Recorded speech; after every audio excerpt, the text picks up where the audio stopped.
Assalamualaikum warahmatullahi wabarakatuh.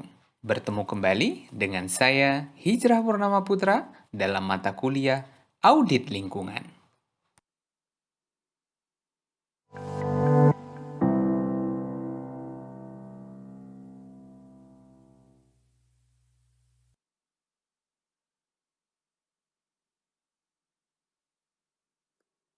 Pada bagian video yang kedua kali ini, masih dalam pertemuan yang ke-8 dalam mata kuliah Audit Lingkungan, kita masih bahas tentang audit bahan berbahaya beracun.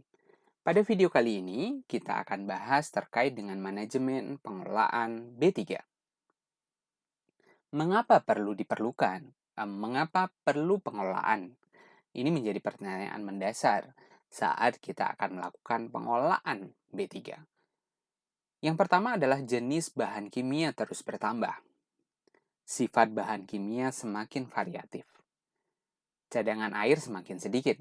Ini berhubungan ya. Sumber energi perlu dihemat. Produksi limbah terus meningkat. Karakteristik limbah semakin sulit untuk diolah. Dan yang paling sangat menentukan saat ini adalah biaya pengolahan semakin mahal. Pengolahan limbah hanya memindahkan limbah dari satu media ke media lainnya. Daya saing produk di pasar global yang rendah. Ini mungkin beberapa sekelumit alasan mengapa B3 itu perlu dikelola dengan baik. Dari paksaan menjadi sukarela. Dari pengolahan limbah yang sifatnya adalah dikumpulkan dulu, kemudian diolah belakangan atau disebut sebagai end of pipe. Baru kemudian sesuai dengan baku mutu dan dikeluarkan ke lingkungan. Menjadi hal yang sukarela untuk dilakukan pengelolaan semaksimal mungkin, ditata secara internal dengan baik agar limbah yang dihasilkan menjadi lebih sedikit. Mungkin teman-teman sering mendengar prinsip dari produksi bersih, prinsip dari cradle to grave, prinsip dari pengolahan berkelanjutan, dan seterusnya. Jadi harapannya limbah-limbah yang muncul menjadi lebih sedikit. Banyak keuntungan yang bisa didapat, misalnya menurunkan biaya produksi, daripada harus mengolah limbah yang dihasilkan dengan jumlah yang banyak. Keuntungan selanjutnya adalah selain dari biaya produksi menurun, yang kedua adalah menurunkan dampak terhadap lingkungan. Dan yang ketiga adalah mengurangi risiko terhadap kesehatan keselamatan kerja yang turun juga. Nah, ini menjadi 3 poin utama sebenarnya mengapa B3 tadi harus dikelola dengan baik. Nah, langkah-langkah pengelolaan yang dapat dilakukan adalah mulai dari mengetahui semua bahan kimia yang ada. Stok persediaannya itu ada berapa ya? Kemudian menemukan jumlah yang hilang, terbuang, terkontaminasi, dan kadaluarsa. Kemudian, mengidentifikasi situasi dan kondisi yang terdapat bahayanya.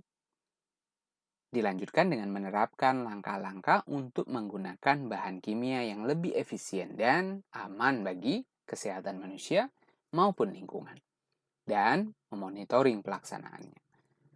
Nah, ini yang sering terlupakan dilakukan di industri, di kegiatan, termasuk di dalam pengolahan laboratorium. Ini menjadi penting untuk dilakukan, misalnya dengan menerapkan B3 yang awal masuk, kemudian digunakan, baru kemudian dimusnahkan. Tidak overlap, digunakan B3 yang dibeli duluan, padahal digunakan dengan kondisi yang lebih lama. Jadi first in, first out, istilah yang digunakan dalam pengolahan B3. Tahapan pendekatan yang dapat dilakukan dalam pengolahan B3 ini misalnya adalah identifikasi dari hotspot, dari lokasi-lokasi mana saja dalam layout sebuah industri yang menghasilkan B3 atau menggunakan B3. Kemudian tahap yang kedua adalah inventarisasi bahan kimia secara lengkap. Mulai dari jenisnya, kemudian bahayanya, kemudian penanggulangan kegiatan daruratnya, dan seterusnya. Tahap ketiga adalah perbaikan dan pengembangan berkelanjutan. Misalnya identifikasi hotspot ya. Bahan kimia ada di mana? Misalnya ada di ruang penyimpanan dan preparasi, atau disebut sebagai gudang misalnya, yang nanti akan digunakan proses produksi.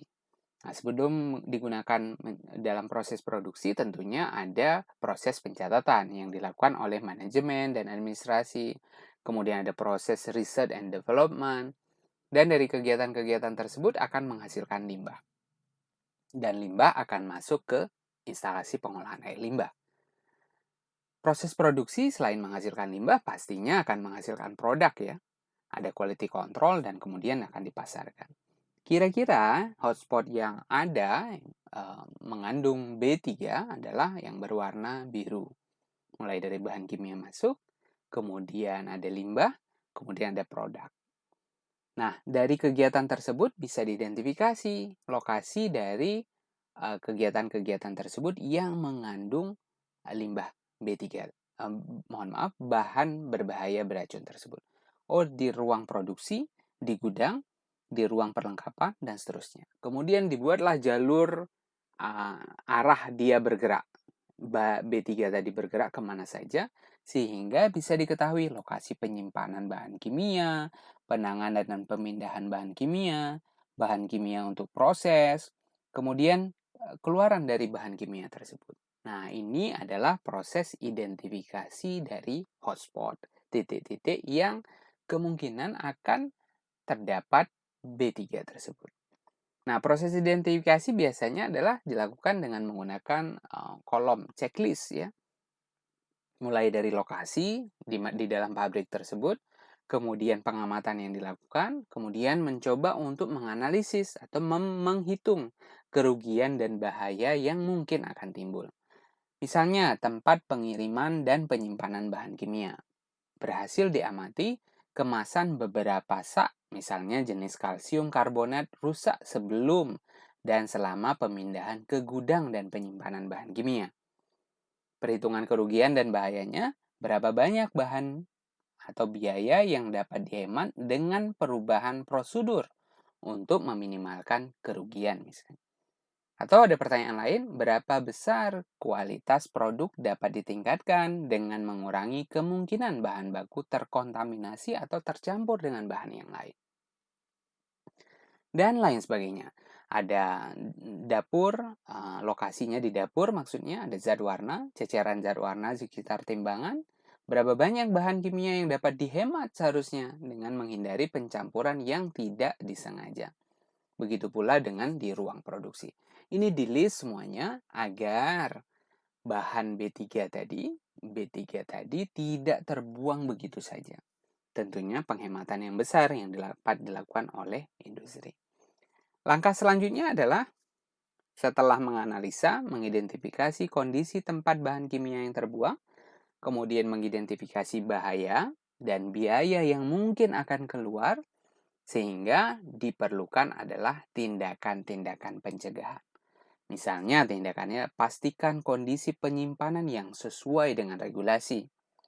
Kemudian sediakan peralatan untuk memindahkan agar tidak terjadi tumpahan-tumpahan yang berlebihan.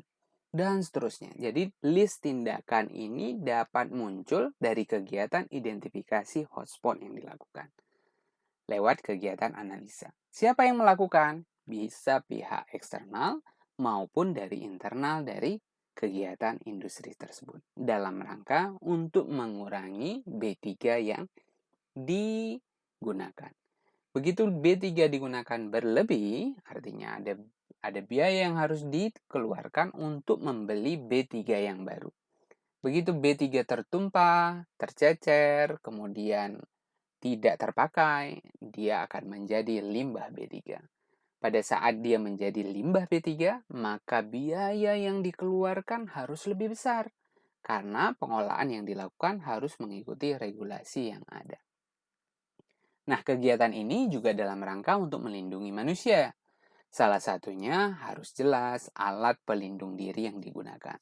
Ada jas, ada baju, ada pelindung mata, sarung tangan, masker. Kemudian kita juga harus mengenal letak alat keselamatan. Ada apar, ada pembasuh mata, kemudian ada selimut tahan api, kemudian ada berbagai macam peralatan lain yang dibutuhkan pada saat kondisi darurat. Ini dapat datanya dari mana? Dari MSDS, Material Safety Data Sheet.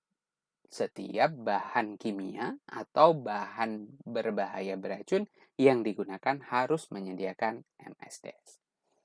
Nah, misalnya kegiatan yang dapat dilakukan adalah penyimpanan bahan kimia. Laboratorium harus mempunyai stok, jenis, dan jumlah bahan kimia yang ada. Mempunyai catatan pastinya. Bahan kimia A, ada stoknya berapa gram, disimpan di mana gitu. Kemudian kemasan bahan kimia termasuk yang diecer atau disediakan untuk misalnya ya kegiatan praktikum kalau di kampus harus dibeli label yang sedikit memuat nama bahan kimia, peringatan bahaya, dan target organ. Artinya bahaya terhadap organ yang jika terkena tangan akan melepuh, jika terkena kulit akan apa begitu ya. Nah, setiap kemasan harus ditulis tanggal diterima dan tanggal dibuka pertama kali. Setiap bahan kimia harus mempunyai lembar keselamatan kerja MSDS atau SDS ya, Safety Data Sheet atau Material Safety Data Sheet. Nah, yang paling penting lagi adalah penanganan B3 kadaluarsa. Menurut PP 74 tahun 2001, B3 yang dianggap kadaluarsa atau tidak memenuhi spesifikasi atau bekas kemasan yang tidak dapat digunakan tidak boleh dibuang sembarangan, tetapi harus dikelola sebagai limbah B3. Terdapat pada pasal 20. B3 kadaluarsa adalah bahan yang karena kesalahan dalam penanganannya menyebabkan terjadinya perubahan komposisi dan atau karakteristik sehingga bahan tersebut tidak sesuai lagi dengan spesifikasinya. B3 yang tidak memenuhi spesifikasi adalah bahan yang dalam proses produksinya tidak sesuai dengan yang ditentukan. Nah, untuk mengurangi ini maka perlu dilakukan pengelolaan dari awal hingga akhir terhadap B3 yang digunakan dalam kegiatan proses produksi tersebut. Mulai dari penentuan hotspot area, membuat checklist, menemukan inefisiensi penggunaan bahan kimia, potensi bahaya dan keselamatan kerja, kemudian membuat analisis keuntungan apabila temuan tersebut dapat diatasi. Biasanya cenderung dilihat dari segi ekonomi. Kemudian buatlah action plan terhadap temuan-temuan tersebut. Oh, harus begini, ada tindakan yang dilakukan, harus begini, dan seterusnya. Tindakan-tindakan ini sifatnya adalah sederhana dan mudah untuk diaplikasikan.